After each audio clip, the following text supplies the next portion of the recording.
So sir జనరల్‌గా parents ఒక college select జేస్తారు. కానీ యాస్ ఎ స్టూడెంట్‌గా వాళ్ళకి చాలా డౌట్స్ ఉంటాయి. సో వాళ్ళ డౌట్స్ నేను వాళ్ళ తరపు నుంచి కొన్ని అడుగుదాం అనుకుంటున్నాను మిమ్మల్ని. సో ఫస్ట్ ఒక 10థ్ కంప్లీట్ అయిన స్టూడెంట్ ఇంటర్మీడియట్ కాలేజ్ జాయిన్ అవ్వాలంటే ఏం చూడాలి పర్టికులర్‌గా కాలేజ్‌లో? లైక్ ఫ్యాకల్టీ గురించా? లేదంటే రిజల్ట్సా? లేదంటే కాలేజ్‌లో ఉండే ఎన్విరాన్మెంటా? ఇలా ఏం చూడాలి సార్? కాలేజీ జాయిన్ కావడానికి ముఖ్యంగా ఒక 7 పాయింట్స్ చూడాలమ్మా. ఫస్ట్ వచ్చేసి మేము 7 పాయింట్స్ చూడాలని ఎందుకు సెలెక్ట్ చేసుకుంటున్నామంటే 7 మెయిన్ పాయింట్స్ వల్ల ఏం జరుగుతుందంటే ఫస్ట్ జనరల్‌గా ఒక షెడ్యూల్ టీచింగ్ నడుస్తుంది. షెడ్యూల్ టీచింగ్ అంటే ఒక పర్ఫెక్ట్ 6-10థ్ పర్ఫెక్ట్ ఉన్న స్టూడెంట్ మాత్రమే అచీవ్ చేసేటట్టు ఒక ప్రోగ్రామ్ చేయబడి ఒక 1 ఇయర్ షెడ్యూల్ ఆల్రెడీ ప్రిపేర్ చేయబడి ఉంటుంది. అలాంటి షెడ్యూల్ మిగతా కార్పొరేట్ కాలేజీలు అన్నీ చేస్తారు. దానివల్ల ఏం జరుగుతుందంటే పిల్లల్లో ఇండివిజువల్ డిఫరెన్సెస్ ఉంటాయి. ఈ ఇండివిజువల్ డిఫరెన్సెస్ వల్ల పిల్లవాళ్ళందరూ కూడా ఒకే స్థాయిలో ఉండలేరు. కాబట్టి అసలు షెడ్యూల్ టీచింగ్ అనేది నాన్‌సెన్స్ నన్నడిగితే. ఏ పిల్లవానికి ఎంత చెప్తే అర్థమవుతుందో ఆ స్థాయిలో మనం చెప్పగలగాలి. అంటే మనకు కావాల్సింది షెడ్యూల్ టీచింగ్ కాకుండా కాన్సెప్చువల్ టీచింగ్ అంటారు. కాన్సెప్చువల్ టీచింగ్ అంటే ఏంటంటే, ఒక కాన్సెప్ట్‌ను పర్ఫెక్ట్‌గా ప్రిపేర్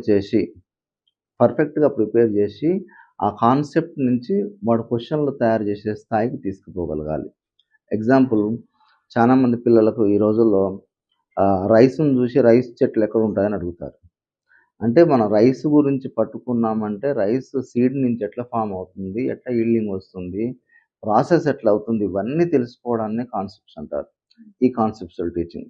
కాన్సెప్చువల్ టీచింగ్ బలంగా బిల్డ్ కాగలిగితే అంటే ఇప్పుడు మేము ఏం చేస్తున్నామంటే ఇంటర్మీడియట్ స్టార్ట్ చేసే ముందు అసలు షెడ్యూల్ టీచింగ్‌లో ఏముంటుందంటే ఇంటర్మీడియట్ నుంచి స్టార్ట్ అయ్యి అంటే ఇంటర్మీడియట్ లెవెల్ నుంచి స్టార్ట్ అయ్యి ఇంటర్మీడియట్ అయిపోయే వరకు ఉన్నది అంటే అన్నోన్ టు అన్నోన్ వెళ్తాడు పిల్లోడు.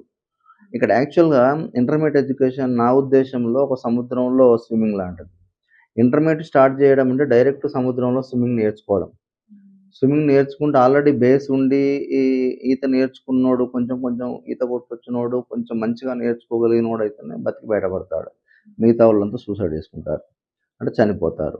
ఇక్కడ మన దగ్గర ఏం చేస్తున్నామంటే మేము సముద్రంలో ఈత కొట్టే ముందు వానికి ఫస్ట్ స్విమ్మింగ్ పూల్‌లో నేర్పి, తర్వాత చెరువులో నేర్పి, తర్వాత నదిలో నేర్పి, అప్పుడు మేము సముద్రంలో ప్రాక్టీస్ చేపిస్తాం. అంటే మేము ఇంటర్మీడియేట్ సిలబస్ డైరెక్ట్ ప్రాక్టీస్ చేయించము. డైరెక్ట్ షెడ్యూల్ మా కాన్సెప్ట్ స్టార్ట్ చేయకుండా దానికి సంబంధించిన 6-10థ్ వరకున్న సిలబస్‌ను పర్ఫెక్ట్ చేసిన తర్వాతనే ఇంటర్‌లోకి వెళ్ళిపోతాం. అంటే సపోజ్ ఒక మ్యాథ్స్‌లో sine square theta plus cos square theta is equals to 1 అని స్టార్ట్ అవుతుంది.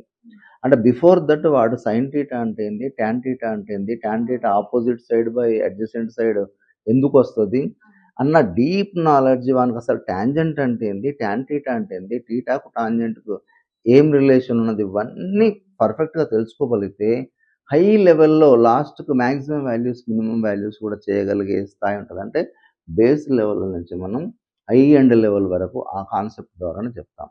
మేము కాన్సెప్ట్ మొత్తం బిల్డ్ చేసినాక యాక్చువల్‌గా కార్పొరేట్ కాలేజీలో ఒక 10 నెలల సిలబస్‌ను 5-6 మంత్స్‌లో కంప్లీట్ చేస్తారు. 4 మంత్స్, 5 మంత్స్, 6 మంత్స్‌లో కంప్లీట్ చేస్తారు. నెక్స్ట్ మళ్ళీ ఒక నెల, 2 నెలలు ఇంటర్మీడియేట్ సెకండ్ ఇయర్ చెప్తారు. తర్వాత మళ్ళీ ఐపీఈ చెప్తారు. ఒక నాన్‌సెన్స్ థింగ్ ఏందంటే ఐపీఈ వేరే ఏదైనా ఎన్‌సీఈఆర్‌టీ నుంచి చెప్పవలసిందే. నేను కాన్సెప్ట్ చెప్తే వాడు ఐపీఈకి వాడుకుంటాడా, మెయిన్స్‌కి వాడుకుంటాడా, అడ్వాన్స్‌కి వాడుకుంటాడా అనేది పిల్లోని క్యాపబిలిటీని బట్టి ఉంటది. వాడిని అర్థం చేసుకునే కెపాసిటీని బట్టి ఉంటది. మనం ఓన్లీ కాన్సెప్ట్ చెప్పినప్పుడు, ఆ కాన్సెప్ట్ మీద డిపెండ్ అయినప్పుడు పిల్లవాడు జేఈఈ మెయిన్స్‌కి ప్రిపేర్ కావచ్చు, అడ్వాన్స్‌కి ప్రిపేర్ కావచ్చు, ఇంటర్మీడియేట్ బోర్డ్ ఆఫ్ ఎగ్జామ్ కూడా ప్రిపేర్ కావచ్చు. కానీ ఒక్కొక్క దానికి ఒక్కొక్క ప్రిపరేషన్ అంటే అది మనం బిట్‌సాట్ రాస్తాం, వీఐటీ రాస్తాం, అమృత యూనివర్సిటీ రాస్తాం, డిఫరెంట్ యూనివర్సిటీస్ రాస్తాం. అంటే ఒక్కొక్క దానికి ఒక్కొక్కటి ప్రిపేర్ కావాలంటే మనం సివిల్ సర్వీస్ ఒక బుక్ చదవం, గ్రూప్ 1 ఒక బుక్ చదవం. 6-12 బుక్ ఏదైతే చదువుతామో అవే సిలబస్ గ్రూప్ 1లో వస్తాయి, సివిల్ సర్వీస్‌లో వస్తాయి, గ్రూప్ 4లో వస్తాయి. రేపు ఇంకా డిఫరెంట్ రైల్వే ఎగ్జామ్స్ పడొచ్చు. ఏదైనా మనకు ఓన్లీ కాన్సెప్ట్ నుంచే యూజ్ అవుతుంది కాబట్టి మేము ఓన్లీ కాన్సెప్ట్స్ మాత్రమే బిల్డ్ చేసి కాన్సెప్ట్ సంబంధించిన క్వెషన్‌లు పిల్లోడు తయారు చేసుకునేటట్టు ప్రోగ్రామ్ చేస్తాం. అంటే మేము 1 మంత్ మొత్తం ఒకే లెసన్ చెప్పి ఆ లెసన్ సంబంధించింది కంప్లీట్‌గా 50 అవర్స్ జనరల్‌గా 10 అవర్స్ చెప్తారు. మేము 50 అవర్స్ చెప్పి, దాని మీద క్వెషన్‌లు తయారు చేసుకునే స్థాయిలో పిల్లోడిని తయారు చేస్తాం. అది మా కాన్సెప్చువల్ టీచింగ్. కాన్సెప్చువల్ టీచింగ్ నేర్చుకున్నాడు అంటే, ఎందుకు అనే పాయింట్ ప్రతి దాంట్లో రావాలి. Why this? ఏదైనా ఫార్ములా H2+O2 H2O ఎందుకు? ఇది ఎందుకయింది? అసలు ఆ నెసెసిటీ ఎందుకొచ్చింది?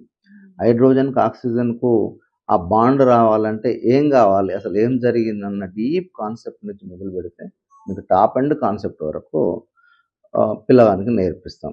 ఇది కాన్సెప్చువల్ ఈ కాన్సెప్చువల్ టీచింగ్ వల్ల మాక్సిమం కాన్సెప్ట్సే గుర్తుంటాయి గాబట్టి, ఇంక వేరే విషయం మీద అసలు క్వెషన్ టు ఆన్సర్ మీద డిపెండ్ గాము. జనరల్‌గా ఏం జరుగుద్దంటే, మిగతా కాలేజీల్లో క్వెషన్ జెప్పి, ఆన్సర్ ప్రాక్టీస్ చేపి, క్వెషన్ జెప్పి, ఆన్సర్ ప్రాక్టీస్ జేపిస్తే, నేను చెప్పిన క్వెషన్‌లు రావు, ఆన్సర్‌లు రావు. ఎందుకంటే ఎన్‌టీఏ ఎగ్జామోడు only Telugu academy book or NCERT book చూసే క్వెషన్స్ ప్రిపేర్ చేస్తాడు.